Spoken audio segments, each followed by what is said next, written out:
Well, hi there folks, it's Matt Hayson here reporting on our property market. Now last week we saw a decline of around 10% of the number of buyers attending our open home inspections. Now it's going to be interesting if this is a trend emerging or whether or not it's just down to we're seeing fewer properties actually coming onto the market this spring, and also last weekend's weather was particularly beautiful.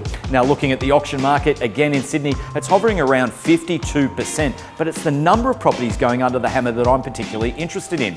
Last Saturday we saw 674 properties scheduled to go under the hammer. The week prior to that was 670. But as we gaze back into winter, you can see the auction volumes are actually a little bit higher, which is very unusual to see winter performing stronger than going into the traditional busy periods of spring.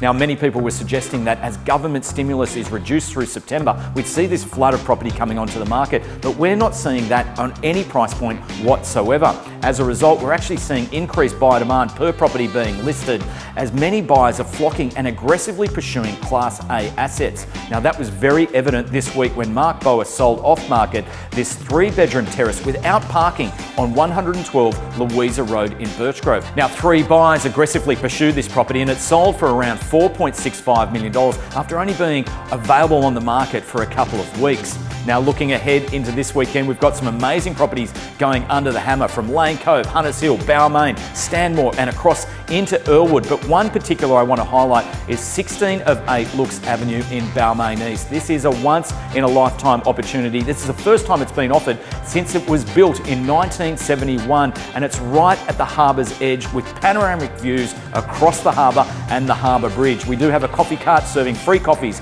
from 10:30 and the auction will kick off at 11 a.m. and you're welcome to come down and check that one out. So folks, that's all we've got time for this week. Thanks for watching and I'll catch you out and about.